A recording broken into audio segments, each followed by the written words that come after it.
We constantly hear from both religious leaders and governmental leaders that Islam is a religion of peace. Is it really? Our special guest today was a professor of Islamic history at Al-Azhar University in Cairo, Egypt. He says that the history of Islam is a river of blood. Greetings in the name of Jesus, our blessed hope. I am Dave Reagan, Senior Evangelist for Lamb and Lion Ministries, and I am delighted to have with me this week a very special guest by the name of Mark Gabriel. Mark is a former professor of Islamic history at Al-Azhar University in Cairo, Egypt, the world's premier Islamic university. Mark, let's begin by talking about your upbringing in Egypt. Were you born and raised in Cairo? No, actually I was born in south part of Egypt, and my family was moved to Cairo when I was almost 14 years old. Oh, when you were 14? Yes. Okay. Were your parents strict Muslims? They are. Very devout. Not the secular type of Muslim that we often encounter in this country. No. In fact, you had an uncle who was an imam, wasn't he? He's a clerk, yeah, Muslim clerk, and imam also. Wasn't he the one who first began to inspire you to memorize the Quran? Yes, he took me when I was 5 years old, and he started helping me memorizing the Quran. And is it true that by the time you were 12 years old, that you had the Quran memorized? Absolutely. I spent almost 7 years exactly to finish memorizing the entire book. Now, Mark, yes. I have a copy of the Quran that is about that thick, and it's in very small print. Yes. We're talking about quite a lot of material there. Exactly. The size of the Quran actually is exactly like the size of the New Testament. So you had a book, the equivalent of the New Testament in length, memorized by the time you were 12 years old. By heart, absolutely. And you had it memorized in classical Arabic, right? Exactly, because the language of the Quran, it's classic Arabic. It's not dialect Arabic. It's not the Arabic you speak on the streets. No, absolutely and not. Probably at the age of 12, you didn't understand all that, did you? No, even when I finished my secondary school, only when I start to really, my high school, I start to recognize the meaning of the verses of the Quran and the teaching of the Quran. But it was a development, you see, from the time I finished the Quran when I was 12 years old till I finished my bachelor degree. From time to time it was a development taking place in understanding the meaning of this book. But when I finished my bachelor degree, I was already have the proper understanding of the meaning of this book. And why was it important for you to memorize the Quran as a child? Why did anybody put any importance on that? Is that something important in Islamic society? This is actually, it came as culture. Mainly, it's Islamic culture. And it wasn't just from the past 10 years or 50 years. It's from the very early time, the first century of Islam. Muslims start to take care of giving the Quran from generation to generation. I see. By memorizing the book by heart. Okay. Yes. Now, were you ever exposed to any Christians while you were growing up, either missionaries or Coptic Christians, the basic Christianity of Egypt? Absolutely. I saw Christians living in my neighborhood, living in my country, Egypt, as minority. But the things that Christianity in Egypt didn't have really the power to influence Muslims. And this is the reason why I wasn't influenced by this type of Christianity during all my life, because the Christianity in Egypt is so tradition. Yes. More than 90% of Egyptian Christians, they are tradition. A very liturgical type exactly. of it, yes. But there is one incident happened when I was a little child with a Christian priest from that church. What happened in that time really was left a huge influence over my spiritual life. Tell us about it. I was really become very upset and very angry, you see, of Christians and the Jews because of the teaching I started to receive every day in my school, especially when I was in my secondary school at Al-Azhar Islamic Institute. So one day I decided really to fire the Christians, and so I find a Christian priest in that church was using the road outside of my house, going from his place to his monastery every day. So every day I stand in front of my house and I start to just hit him with the stones and with, you see. How old were you at that time? And that time I was 13 years old. And you're throwing stones at a Coptic priest? Absolutely, and I injured his head. I injured him in his head terribly, and they took him to the hospital. But this man, when he get out of the hospital, he just came just to find out what's going on with me, why I'm treating him that way. Came back and found you? Yes, yes. And he know my house, he know my family even. So anyway, this man, he didn't came to revenge or to treat me in the same way, but he came to advise me that there is a fire inside me, and that fire is going to burn me before burning others. Wow. So, and he came to show me, or to tell me that he forgive me. Even I injured him and I caused big injury to him. He just came to show me that he loves me, he forgive me, and he said there is no reason for you to hate me or to treat me that way. That really impressed you, didn't it? Absolutely. This was really influenced my spiritual life, even when I grow up and I become one of the best students in my university. Now, you were basically sitting on top of the world as a person who was a professor of Islamic history at Al-Azhar University. You were also a Muslim imam at a mosque in Giza, right? Yes, Giza City, yes. I mean, you had all the prestige in the world, and yet one day you made a comment. I think I had it marked here. It's in your latest book, Jesus and Muhammad. You were a person who questioned things, and you were told at the university, you don't question. You were told that. Exactly. You don't question. And you kept questioning. And one day in a conversation with colleagues, you made this statement. We say the Quran is directly from Allah, but I doubt it. I see in it the thoughts of man and not the words of God. Absolutely. And the moment those words came out of your mouth, you knew your fate was sealed, right? Absolutely. What happened that night? This was happened in a meeting between me and other professors from the university, and they just met with me and they discussed what is going on and what they heard from the student. They was think that I've been under pressure of foreigner influence or Christian influence, or so they just want to find out why I'm doubting Islam, why I'm just so. And I said that this statement to them. And then what happened that night? They become very upset. They kicked me out of the university. They fired me. The university fired me. And in the same day, in evening time, I was kidnapped by Egyptian secret police because they accused me that I converted from Islam. What happened to you after that arrest? They put me in the little cell in the headquarters of Egyptian Secret Service in the middle or the center of Cairo.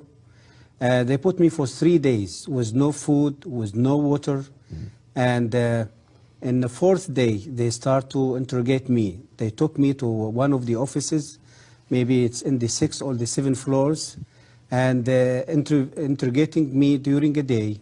And that 4th day they start giving me food and water, and because they want to stimulate me and just want to get information that they can.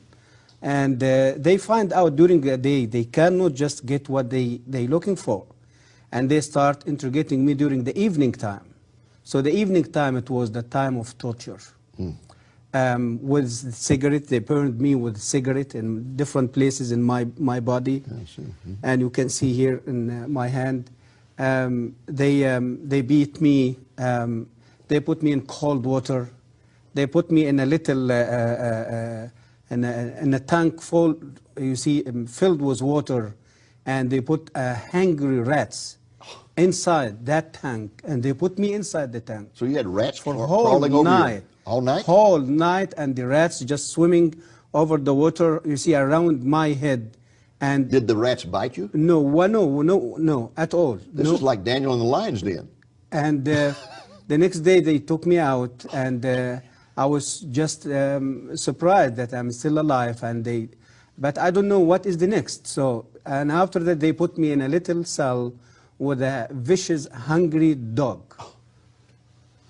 And when they put me in a room and they close the door, and I sit in the middle of the room, and I was thinking that I'm going to be beaten by the dog. Dog, it will eat me, it will. So, but I was surprised when I found the dog. He just came and sitting in my right hand side. In fact, he licked you on the ear, didn't And he? he licked me in my ears.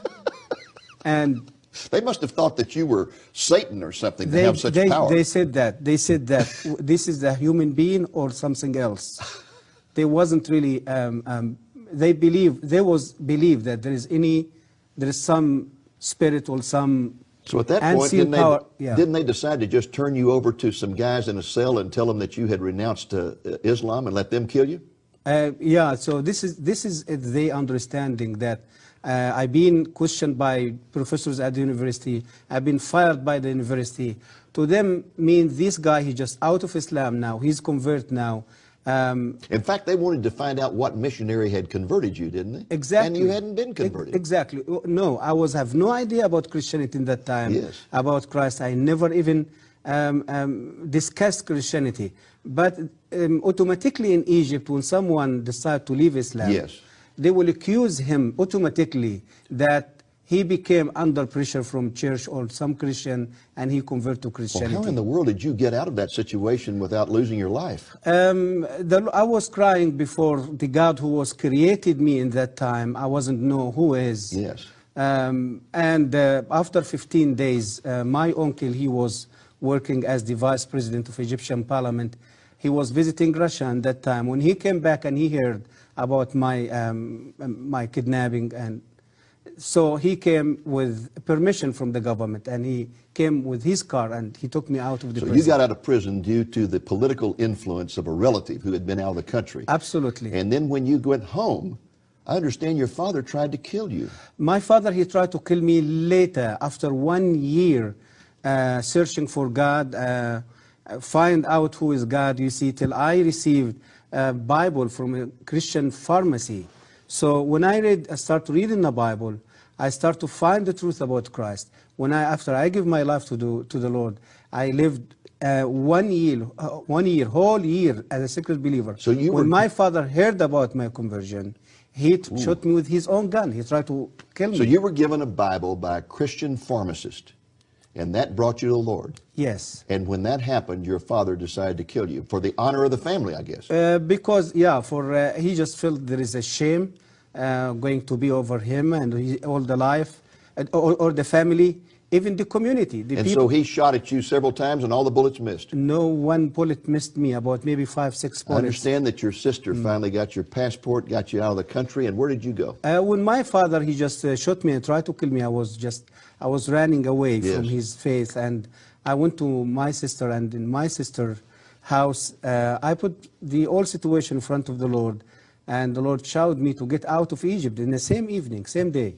My sister helped me. She brought my stuff. And where did you go to when you fled? I fled to South Africa by the South road, Africa. traveling from Cairo to South Africa for 3 months over the road. And I was the first Egyptian who did overland journey between Cairo and Johannesburg the trip take almost 3 months. Okay, and so then you get to South Africa, and did you meet some Christians there? Yes, in South Africa I met with many Christians, and many churches, they start to hear about my story because the public media in South Africa, they wrote articles and published articles about my story. And my. Is it true that assassins were sent to South Africa to kill you? Absolutely. In South Africa, especially after I wrote my first book in South Africa, and my activity became very well known, and Muslim community, they felt they threatened by my activity there, and by this book was released there in Johannesburg in 1996, and they tried to end my life there So few times. this religion of peace, just because you question Islam, this religion of peace kidnaps you, tortures you, tries to kill you, and even sends assassins to kill you in South Africa. Yeah. That's some religion of peace, isn't it? Yeah, this is how the world really been deceived by the media, by the world media, the secular media, by Islam. It's not religion of peace. And tell us, when you arrived in South Africa, you said you met some Christian friends. In fact, I think you lived with a Christian family for a while. Yes. But let's just back up for a moment, because I know you became a Christian before you left Egypt. Egypt, yes. What appealed to you about Christianity? Before I met with Christ, I lived for 34 years under Islam, believing in Islam, serving Islam, learning about Islam, teaching about Islam. And I lived another year without faith after I find myself, I'm already out of Islam. So I lived for 35 years searching for peace, searching for the true God who is going to show me that He loves me more than anything in this world. Through the Quran, through the teaching of the Prophet of Islam, I was never experienced something like that. So when I get the Bible and from the doctor pharmacy, before I get the Bible, I lived for a whole year searching for God, asking myself who God can be. I had terrible headache. Every day go to the doctor pharmacy to get headache tablets. So, and finally she gave me the Bible and she gave me the headache tablets. I took the Bible in one hand and headache tablets in another hand. When I started reading the Bible, I met with the Lord Jesus Christ face to face through the Sermon of the Mount in Matthew chapter 5, telling me about love. Love your enemy. Not kill your enemy. Not kill your enemy. So the word of the Bible, the word of Jesus Christ, and that evening came to me is just like a beautiful rain. And so you began to find the peace that had eluded you all those years. Exactly. For peace, forgiveness. I felt for the first time that my sins has been forgiven. Hallelujah. And I being justified already by the blood of Jesus. I was lived for 35 years with guilt. The guilt of my sin, the guilt of living as a lost person. I don't know who going to forgive my sin. I don't know who going to rescue me from the punishment of Allah. I don't have no assurance that I can be in the right place, you see, Actually, to live the eternity. In Islam, you never really know for sure whether you're saved or not. Muhammad didn't know whether he was saved or not. Absolutely not. Isn't that something? Yes, this is true. Now, very quickly, we only have about 2 minutes in this segment. When you finally got to the United States, you were given religious asylum in this country. Yes. And you had a remarkable experience in Washington, D.C. when somebody said that there was a Muslim imam who was going to be speaking at a university. George Mason University. And you went to hear him speak. Yes. And what did you find out about I him? went there, I shocked. I thought this man, he was a Baptist pastor from Texas. A Baptist pastor from Texas? Yeah, and he converted to Islam. And he now preaching, you see, for Islam in George Mason University and sharing his testimony. So, and after he finished his speech, he asked if there is anyone he has question to raise his hand. I find my hand was the first hand. So when I stood up, I did ask him, sir, when did you take that decision to leave Christianity to become Muslim? He said, 8 years. I said, oh, this is like myself. And my next question, since you convert to Islam and you left Christianity, did any church or any Christians order to kill you because the Bible said that the penalty of Christian apostasy is death? He said no. Did the FBI persecuted you here or arrested you here or tortured you here because you left Christianity to become a Muslim? He said no. I said to him, sir, I'm a human being like you. And I have the right to take a decision to change my religion or my faith like you. And I was a Muslim like you. I was an imam as you was a pastor. And I took the same decision you took. But the difference between me and you, that I was treated by Islam. I fired from my university. I kidnapped by the secret police. I've been tortured. I lost my family. I lost my country. And the sword of Islam is on my neck wherever I go. Why? Because the Quran said so. That the penalty of a Muslim apostasy, it's death. That is an incredible story. And in fact, folks, there's something about this particular story that he did not mention, and that is that when the man stopped speaking and asked for questions, he was the first to raise his hand, stood up, and first of all identified himself as a former professor of Islamic history at the university. And the imam was so impressed by that he said, oh, honored professor, please come up here and take over the podium. And the next thing he knew, he was on the stage at the podium in charge of the whole meeting. Absolutely. And asking him questions. Yes. Isn't it amazing he how was the Lord shocked. works? Exactly. And showed immediately Yes. that the difference between Christianity and Islam, that he leaves Islam and everyone tries to kill him and kicks him out of his family. He leaves Christianity and none of that happens to him. And yet Islam's supposed to be the religion of peace. He's still enjoying his life in America because of the freedom brought to this country through the Christian and the biblical principle. Yes. You know, the point that you made a few moments ago about no one in Islam knowing for sure whether they're ever saved or not, Yes. unless they die as a martyr. Yes. Then they have the assurance of salvation. Absolutely. But otherwise, there's no assurance. Even, again, Muhammad did not know for sure whether he was saved or not. Yes. That is a horrible thing to think you're having to earn your salvation, and no matter how hard you work, you still don't know. Exactly. You still don't know. Exactly. This is true. What a glorious thing it is that to encounter grace. Grace. Absolutely. I was questioning the doctor pharmacy was giving me the Bible after Muslims, fanatic in Egypt, attacking a Christian church. I was so upset. I was so little baby Christian. I did ask her, why people you can defend your church, you defend your people. What she said to me, Mark, I want to say something to you. Our God, He is not in need for us to defend Him or to kill others to defend Him or to defend His church. Our God, He is strong enough to defend Himself, His name, and His people. Mark, most of our viewers have never read the Quran, and they don't know really how different it is from the Bible. So fill us in. Give us a comparison here between the Bible and the Quran. Yes, the Quran, as Muslims believe, considered the holy book of Islam. The size of the Quran, it's exactly like the size of the books of the New Testament. And the book contains 114 chapters. Which are called surahs. Which called in Arabic language, surahs. Okay. Exactly.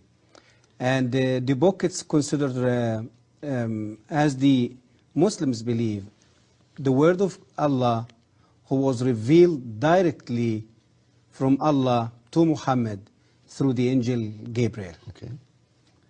Now, how does it differ, though?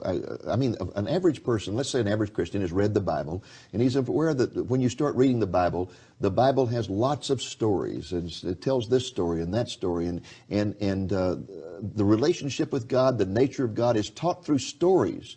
But you don't find that in the Quran. No, actually, the Quran wasn't really organized logically. And when the Quran usually discuss about a specific story, for example, like the story of Abraham, or the story of Joseph, or the story of Moses, you're going to see that these stories, it's in all over the Quran. All over. So you have somebody shot a shotgun. And exactly, exactly. And the Quran, even when they translate the Quran into English or another foreign non-Arabic language, they just transfer the meaning of the Quran, you see, to the English or another language. But even even you try to study the Quran, learn about the Quran from the English translation, you're going to miss more than 60% or maybe 70% of the real meaning of the Quran. I find it one of the most difficult books I've ever tried to read in my life because it is so disjointed. It just, there's a sentence here and then the next sentence may not have anything to do with that sentence and the one after it may not have anything to do with it. It's like in American literature, we have what's called stream of consciousness writing, where the person just writes whatever pops into his mind. And he may be talking about a carnival here and about going to church there and whatever, and it just has no relationship one to the other. It's very difficult to follow. Exactly. Exactly. Now, the Quran is supposed to be the words of Allah. Yes. The Hadith is another book in the Islamic theology. What is the Hadith? The Hadith, it's the word of Muhammad. In other words, the Hadith, it means what Muhammad said and what he did. So it's just, what you call it, it's the record of Muhammad. Okay. His life, his activity, his word, his action, his teaching, and the Muslim call it Hadith. So one, the Quran, is supposed to be the words of God. Yes. The other are the words of Muhammad. Hadith, it's the word of the Prophet Muhammad. And are they considered to be equal or what? Muslim, they are required to believe in the both books. Okay. Muslim, it's not enough to just believe in the Quran and decline or deny the Hadith. According to the Islamic law, if any Muslim going to deny any of the basic teaching of Islam, he will be convert. He will be out of Islam. And hadith, it's one of the most basics you see in Islamic faith. Okay. Now, another difference between the Quran and the Bible is that the Bible was written by individuals like Moses or Paul in the New Testament, where they sat down, they wrote letters, or they wrote histories or whatever. But Muhammad never did really just sit down and write the Quran or write the hadith, did he?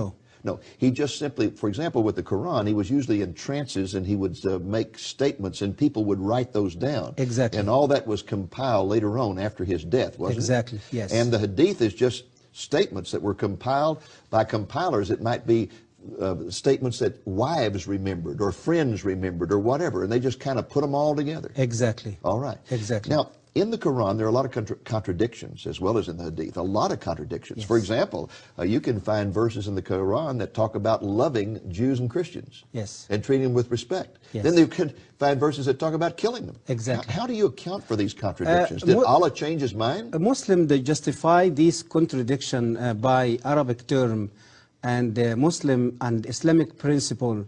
They call it naskh. Naskh or nask. This principle means that the future verse going to come, it's going to decline or cancel the what you call it, the previous verse. Okay, so a later verse Yes. would cancel out an earlier verse. Exactly. That might contradict with it. They call it naskh. If you ask them, but why Allah do that? They will say He do that for the benefit of Muslims and for the benefit of the human being. For example, I remember you giving an example about alcohol. Yes. Give us that example. Exactly. Like, for example, when Muhammad started to preach about his religion, the people in Arabia at that time, they was alcoholic addicts. They loves alcohol. They cannot live without alcohol. And he finds it's going to be too difficult if he's going to give them a command to stop drinking alcohol and to obey his command. So what he did, he just gave them a halfway command. He said to them, no problem, keep drinking alcohol, but when you're going to come to pray to the mosque, you have to stop drinking alcohol till you finish your prayer, and after you finish the prayer, you can go back and drink alcohol again. So after a while, he came back to them and he said, no, this doesn't work. No alcohol going to be allowed anymore. And another verse came and canceled the previous verse. And Muslims, they become very upset, very angry. But how come? We can't do that. And a later verse says, okay, don't worry. Be patient. Believe in Allah. Believe in His Prophet Muhammad. Believe in His Quranic word. And if you're going to have the ability and you're going to stop drinking alcohol in your life, Allah, He is not going to forget that.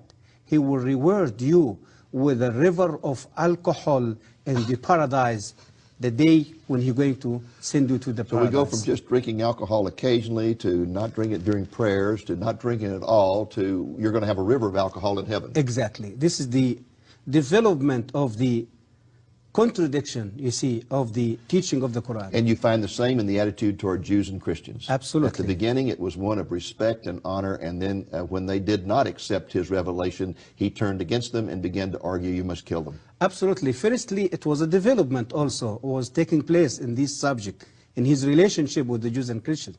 Firstly, He started to adore Christians and Jews, saying a wonderful thing, people of God, the people who carry His word, the people who protect His word. And later, He said, yes, you are these people.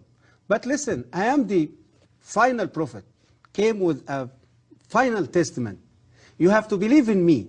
Means He started to debate them and reaching out them. So they refused. They asked Him sign. The Quran says so. Ask Him sign.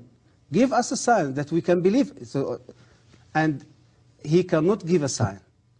And he went back to Allah and cried before Allah, help me to perform miracle or to give sign to these people that they can follow me. And Allah became very upset with him and said to him, okay, listen, go back to these Jewish people and these Christian people. Tell them Allah gives you plenty miracles in the Old Testament, and always you rebels and against him. No more miracles. It is only one way: to submit to Islam, to accept Islam, or to pay the tax. And if you refuse to do so, you will be killed.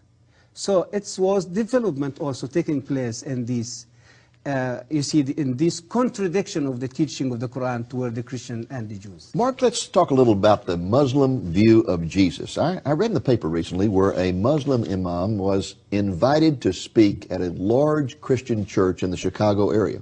And when he got up to speak, the very first thing he said was, "I want you to know that we Muslims love Jesus as much as you Christians do." Was that an accurate statement or not? It's not. Absolutely it's not. And the statement of this man, it's a deceitful statement. Why? Because the image of Jesus Christ in the brain of Muslims, in the Quran, in the Hadith, in the teaching of Muhammad, it's totally different than the biblical Jesus. The Quranic teaching and the Islamic teaching about Jesus, it's Jesus, just he is the son of Mary. He was born from Mary through a miracle performed by Allah. And he cannot be the son of God. He cannot be God. He wasn't crucified. He wasn't shed his blood. The biblical view about the identity of Jesus Christ, it's misinterpreted by the Quran and by the Islamic teaching. When this man say a statement like that, he absolutely deceived the Christian congregation in the church as the Muslim imam after September 11. Yeah, just trying to get them on his side. Exactly. Right? Yeah. Deceived the world through the secular media by telling that Islam it's a peaceful religion. Now, same way. Let me make sure I understand this. They do believe in a miracle birth for Jesus. They do. But the Mary that they identify is really confused, because isn't the Mary, the mother of Jesus, identified in the Quran as Mary, the sister of Moses? Exactly. This is one Very of the confusing. historical mistakes in the Quran. Yeah, exactly. a lot of mistakes about Old Testament, because I get the impression that in his travels, Muhammad probably talked to a lot of Jews, a lot of Christians, got these stories, but got them all mixed up. Historical mistakes, linguistic mistakes. Yes. And as we talk about contradiction of the Quran, yes, we have to talk also about the mistakes, the historical, yes, okay. Now, to get back to Jesus for just a moment, so they view his birth as miraculous in some way or other, yes, although it's from the wrong person. Yes. And then the argument is that he was not God in the flesh, that he was basically just a great prophet, right? Yes, he considered one of the Uli al-Azm min al-Rusul, means the greatest prophets, okay, means Muhammad, Moses, Jesus, Abraham. So they consider him one of the greatest prophets. But Muhammad being the final and greatest of the prophets. He is the greatest and he's the final one. Okay. Now, did you say that they deny the crucifixion? They do crucify the yes. Does the Quran deny the crucifixion? Absolutely. Chapter number 4. Okay. Explain وَمَا قَتَلُوهُ وَمَا صَلَبُوهُ وَلَكِنْ شُبِّهَ لَهُمْ. So Jesus just died? No, he was never died. He was never crucified.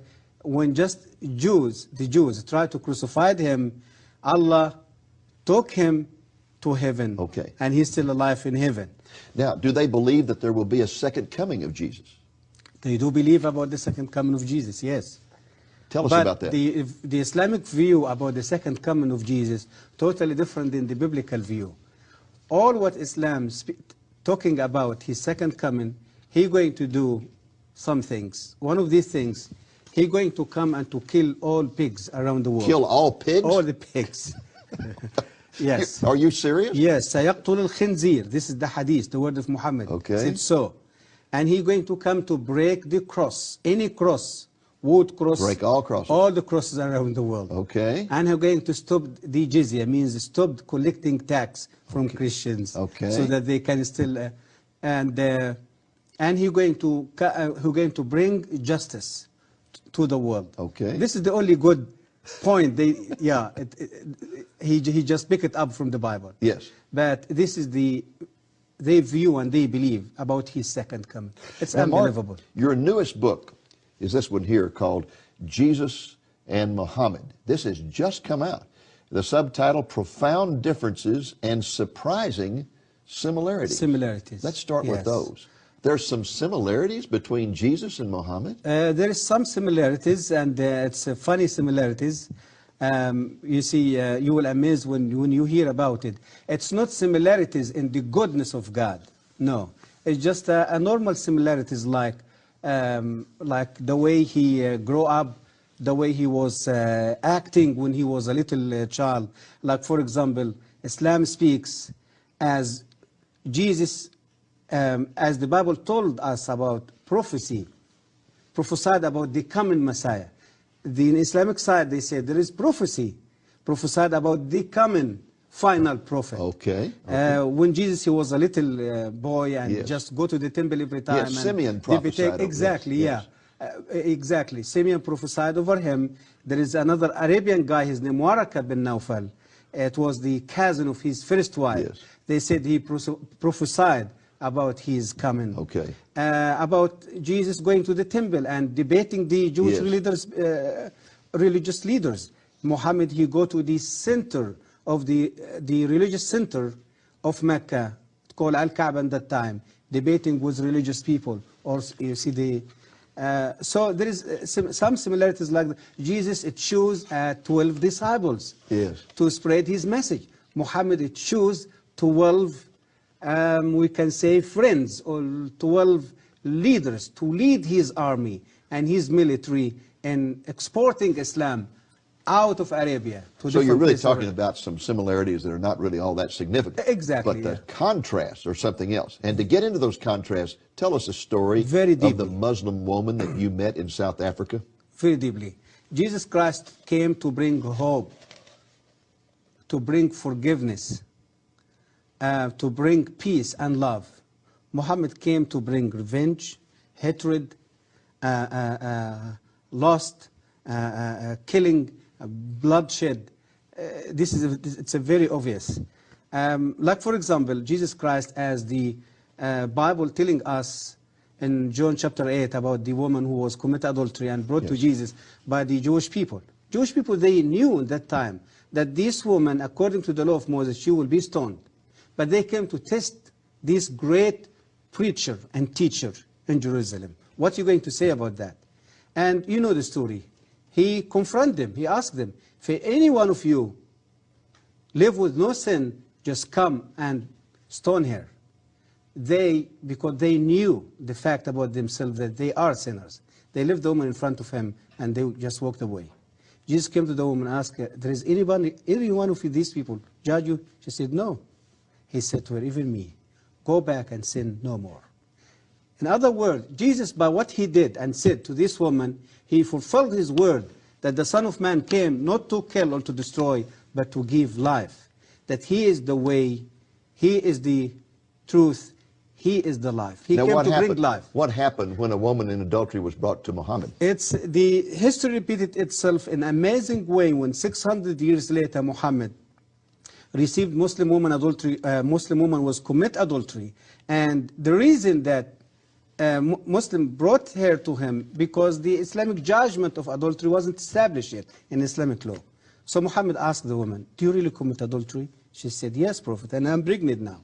And he asked her, "Fine, go back home, wait till you deliver your baby, and wait with your baby, nursing him or her, and for 2 years, and then bring your baby and come back to me." She did. She delivered the baby. She nursed the baby for 2 years.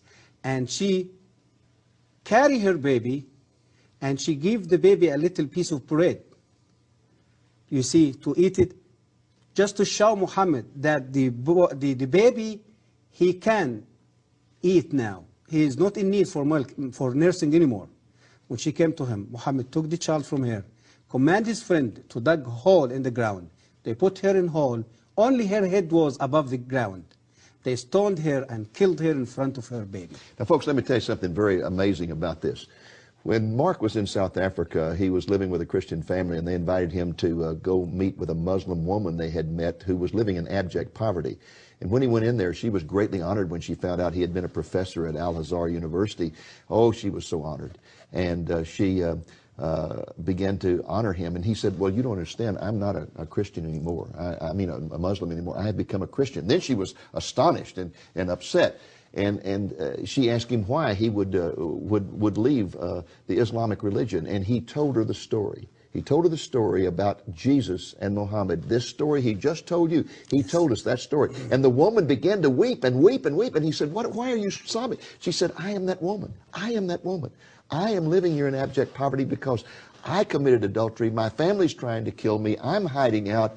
I want Jesus. I don't want Muhammad. And through the telling of that story, she accepted Jesus. She accepted the Lord Jesus Christ. She delivered her baby. Her baby was baptized in Baptist Church. And we just praising the Lord for that. The whole book, Jesus and Muhammad, that tells stories about amazing parallels between the life of Muhammad and Jesus, where they had similar situations, and shows the difference in the way in which they responded to them. Mark, our time is almost up. We have just about 1 minute. Would you just look directly in the camera and talk to any Muslim who may be watching this program? What would you say to any Muslim? I would like to say to any Muslim man or woman in any place around the world, Islam will not give you peace. Muhammad will never lead you to a right way to connect with God and to experience His love, His forgiveness, His peace. There is only Jesus Christ can give you the peace in your life, can forgive your sin, because He is the Lord of Lords, He is the Prince of Peace, He is the forgiver. He the one came to tell us about the secret of heaven. He is the one came to connect us with the God Father. Muslims, man or woman, please think carefully about your life first, the condition where you live under. Look about the miserable life which Muslims living in any part around the world. Hatred, bloodshed, killing, conflict, terrorist.